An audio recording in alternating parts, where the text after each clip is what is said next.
Раком встанешь за 2 шиллинга, как вон тот, которому не... Добро пожаловать на наш канал. Сегодня мы отдаем дань уважения великим советским и российским актерам, недавно покинувшим нас. Его вклад в кино не забываем, а его работы продолжают вдохновлять людей по всему миру. Поддержите наш канал лайком и подпиской, чтобы не пропустить особенный и запоминающийся контент. Владимир Дорохов, один из ярких представителей российского волейбола, скончался на 70-м году жизни, оставив неизгладимый след в истории спорта. Его карьера была полна выдающихся достижений и значительных побед. Дорохов был известен как опытный и талантливый игрок, который внес огромный вклад в развитие волейбола в Советском Союзе и России. Начав свою карьеру в 1960-х годах, он быстро стал одним из ведущих игроков своей команды. Его физическая подготовка, мастерство в атаке и защите сделали его незаменимым членом сборной СССР. В составе национальной команды Владимир выиграл несколько чемпионатов мира и Европы, а также был участником Олимпийских игр. После завершения карьеры игрока, Дорохов продолжил работать в волейболе как тренер и функционер. Его опыт и знания помогали развивать молодежь и поддерживать высокий уровень российского волейбола.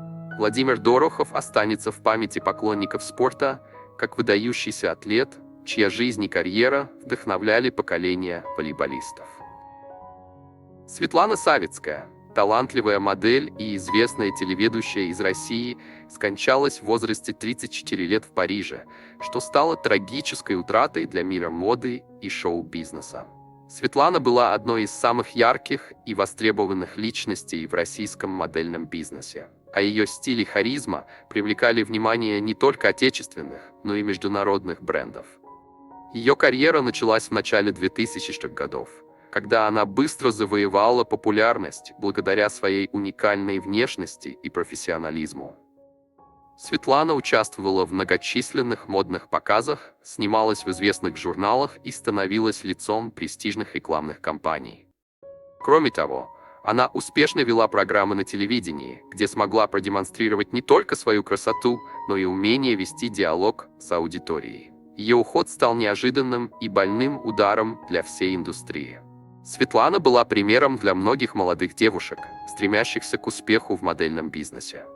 Ее жизнь, хотя и была короткой, оставила яркий след в сердцах поклонников и коллег. Светлана Савицкая навсегда останется в памяти как одна из самых выдающихся и харизматичных личностей своего времени. Владимир Шкляров, один из выдающихся танцоров России, скончался на 39-м году жизни после трагического падения с 5-го этажа здания. Его смерть стала огромной утратой для мира балета и всей культурной сферы России. Шкляров был признанным мастером танца и считался одним из ведущих солистов в Театре Мариинского балета в Санкт-Петербурге. Начав свою карьеру в раннем возрасте, Владимир быстро завоевал признание за свое техническое совершенство и выразительность на сцене. Он исполнил множество ключевых ролей в классических балетах, таких как «Лебединое озеро», «Щелкунчик», «Спартак» и «Ромео и Джульетта». Его выступления на сценах крупнейших театров мира всегда привлекали восторженные отклики критиков и зрителей. Кроме того, Шкляров активно работал над развитием балетного искусства, обучая и вдохновляя молодые поколения танцоров. Его уход оставил огромную пустоту в российском балетном искусстве, и его вклад в культуру будет жить в памяти зрителей и коллег. Трагическая смерть Владимира Шклярова потрясла всех, кто знал его как человека и как великого артиста. Его талант и страсть к балету навсегда останутся в истории российского и мирового танца. Мария Лиманская, одна из первых женщин-военнослужащих в рядах советской армии, скончалась на 100-м году жизни, оставив за собой яркий след в истории Великой Отечественной войны. В годы войны она служила в качестве старшего инспектора по контролю за движением в составе военной транспортной службы Красной Армии, где проявила несгибаемую стойкость и мужество.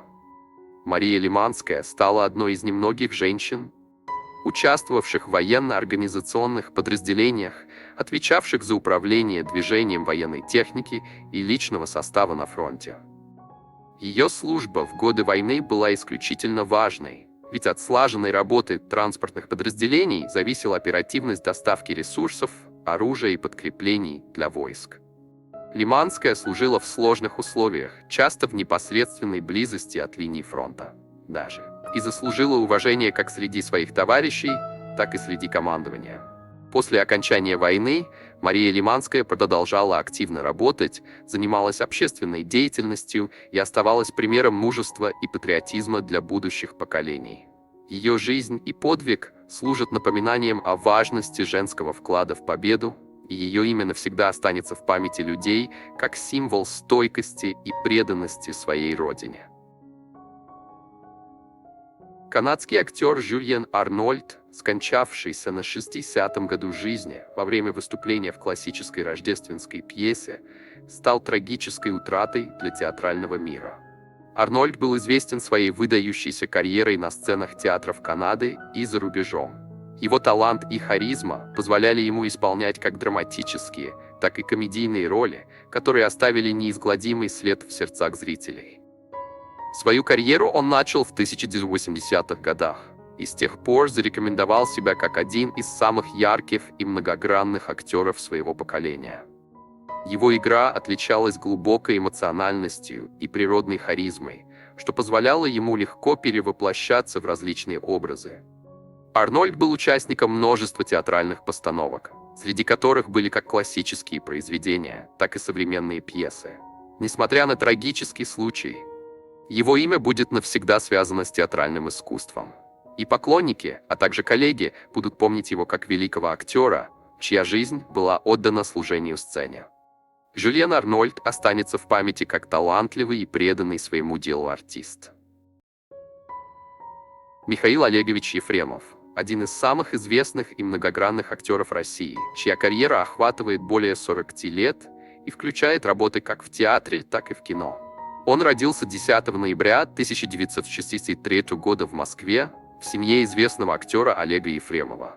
Этот факт предопределил его будущую карьеру в театре, где Михаил с самого детства окружен был искусством и культурой.